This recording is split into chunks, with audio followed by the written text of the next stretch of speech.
Bienvenidos a Milenio Mercados en Perspectiva, aquí como todas las semanas con el licenciado Jorge Gordillo, director de Estudios Económicos de Cibanco, y su servidor Manuel Somoza, para platicar de temas económico-financieros en México y en el mundo. Y como siempre vamos a platicar de los mercados al principio. Les quisiera dar unos datos que son interesantes, que nos dicen qué es lo que ha pasado en las principales bolsas del mundo en estos primeros 3 meses del año, 3 meses y medio, y los datos son los siguientes. El Nikkei, que es el índice más importante en la bolsa de Japón, en la semana tuvo un rendimiento negativo pequeñito de 0,28, sin embargo, de enero al 15 de abril, trae un rendimiento positivo del 8% en directo. Estos no son rendimientos anualizados, son en directo. En cambio, la bolsa de China, y luego lo vamos a comentar, es la única de las bolsas importantes que trae un rendimiento negativo en el año del 1.3%. Esto es el índice Shanghai Composite. En la semana que está terminando, también tuvo un rendimiento negativo de 0.7. Las bolsas europeas en la semana subieron 1.14 en promedio, pero en lo que va del año, el incremento en el Eurostock 600, que abarca la mayor parte de las empresas que están registradas en las bolsas europeas, trae un rendimiento en euros del 10.82%. El Dow Jones tuvo una buena semana con un más 1%, pero en el año trae un crecimiento del 10.45%. El Standard & Poor's trae un rendimiento positivo de 1.25 y el 11.29 en lo que va del año. Y Nasdaq tuvo una semana positiva de 0.92 y en el año va 8.9%. O sea, esa expectativa que teníamos el licenciado Gordillo y un servidor de decir que este era un buen año para las bolsas, bueno, pues esto se está cumpliendo. Y aparte se está cumpliendo después de una mini crisis que fue la que se vivió en el mes de marzo y que estuvo relacionado con los temores hacia una inflación que pudiera producirse por un sobrecalentamiento en la economía de los Estados Unidos en virtud de todos los apoyos de carácter fiscal y de carácter monetario que ha puesto el gobierno por un lado y la Reserva Federal por el otro en esa que es la economía más importante del mundo. Y para terminar con mercados, diría que el peso en lo que va del año se ha devaluado muy poquito, apenas 0.24. En la semana tuvo una recuperación del 1.1% y el euro se ha mejorado su precio 1.88 en lo que va del año, lo cual pues hace que hayan estado estas dos monedas bastante estables en relación con el dólar. Yo les diría que hay información dura que salió recientemente sobre la inflación nominal, sobre la inflación subyacente, qué efecto tuvo esto en los mercados, cómo se recibió, va en el sentido o no va en el sentido de lo que nos está platicando la Reserva Federal. Y aquí es donde yo le pediría a Jorge Gordillo que nos diga primero cómo vio los datos de la inflación y cómo sintió que lo tomaron los mercados. Jorge, por favor, adelante. Gracias, Manuel. Saludos. Sí, efectivamente, desde el mes pasado el tema de inflación empieza a sonar más de boca a boca en todos lados, ¿no? La gente le preocupa que este camino a la normalidad, esta aparente recuperación rápida, sobre todo en Estados Unidos, genere un sobrecalentamiento y se vea reflejado en un descontrol en la inflación. Por muchas décadas nos preocupa que en algún momento regresen estas problemáticas inflacionarias que teníamos en el siglo pasado, que no se han dado actualmente, pero no significa que no sucedan. Y sobre todo con la cantidad de estímulos tan fuerte que ha dado tanto el gobierno norteamericano como la Reserva Federal, esto provoca en algún momento que no regresen los precios como quisieran. Esa es la preocupación real. Entonces, cada vez que sale el dato de inflación, vuelve a tomar esta importancia. Ahora fue el dato de marzo para Estados Unidos y resultó un repunte en la inflación de 1.7% a 2.5%, arriba de la meta de la Reserva Federal, pero un poco más abajo de lo esperado, y sobre todo que muy explicado por temas que son externos o temas de bienes que son muy volátiles, como son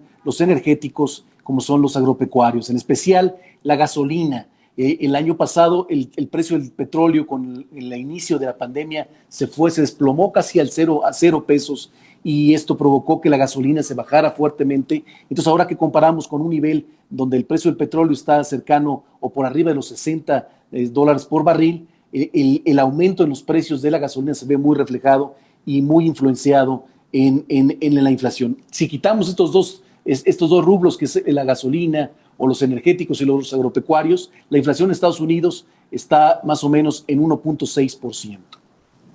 Que esa es la inflación subyacente y es la que realmente se fija la Reserva Federal, es la que ellos están diciendo que paulatinamente quieren que suba a niveles del 2%, pero que se mantenga ahí en forma sostenida. Así lo entiendo yo, ¿no?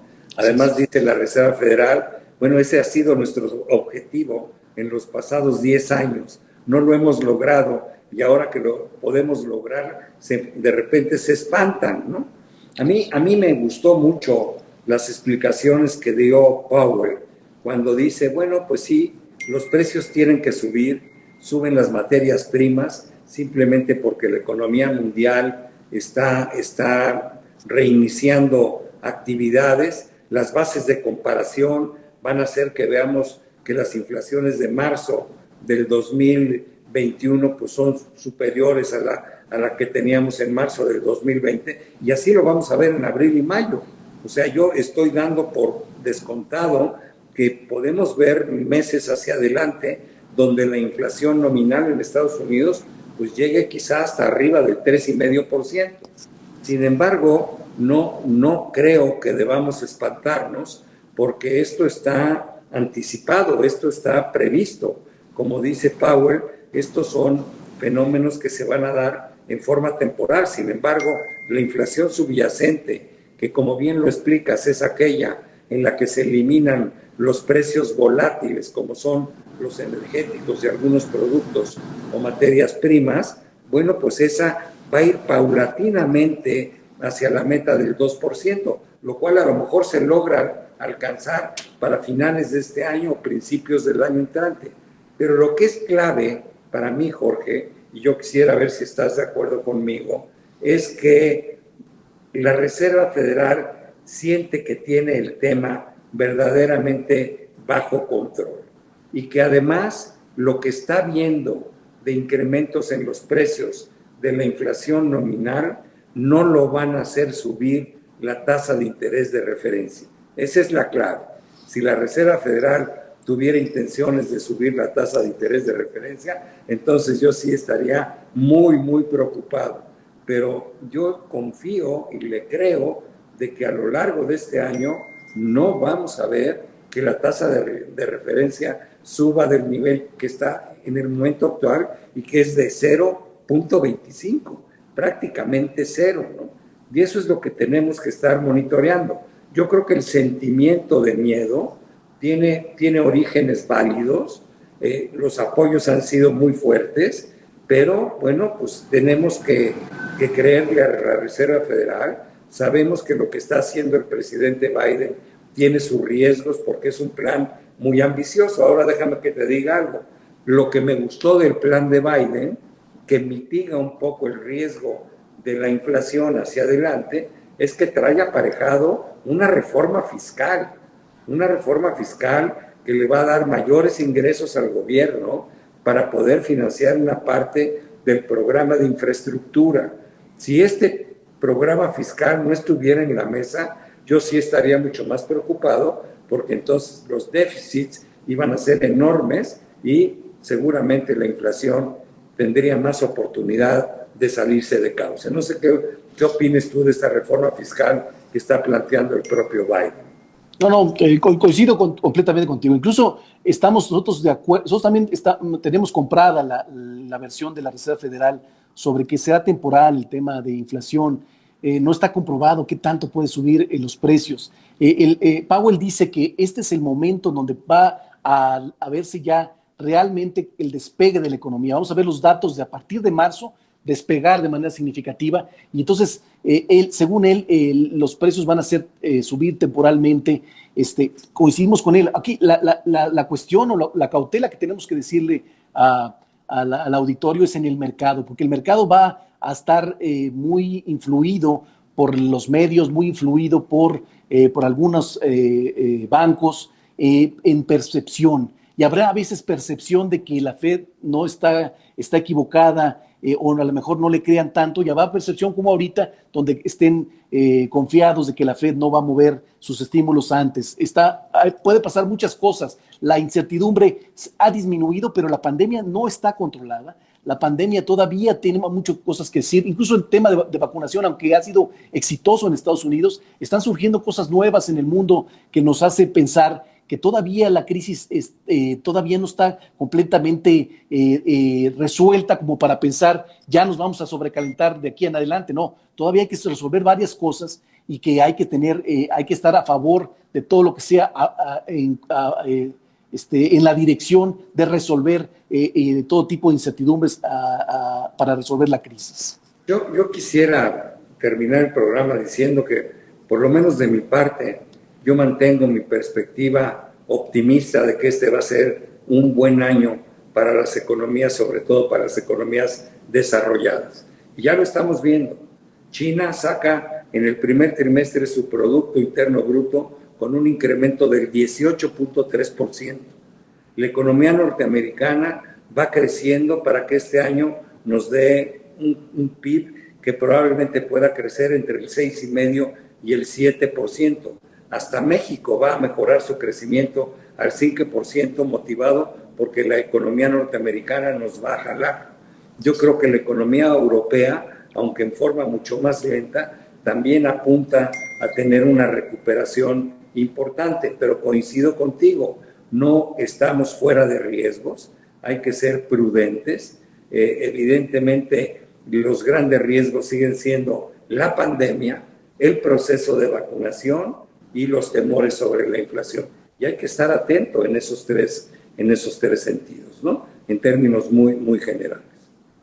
Y es lo más importante porque el mercado, como se trata de adelantar, pues habrá momentos que suba muy rápido, que se genere de ganancias y se vaya al extremo de optimismo. Y entonces, cuando vengan las cosas no como le favorezcan, tomen fuertes correcciones. Entonces, lo que vamos a observar no es una línea constante o sea, somos muy optimistas en el mercado, pero no en línea constante, con mucha volatilidad, y eso hay que manejarlo bien en los portafolios o en las decisiones de inversión. La volatilidad va a ser el común denominador de lo que vamos a ver en los mercados. Se nos acabó el tiempo, Jorge, muchísimas gracias, pero sobre todo gracias a todos ustedes que están con nosotros semana a semana aquí en Milenio Mercados en Perspectiva. Que estén muy bien, buena semana.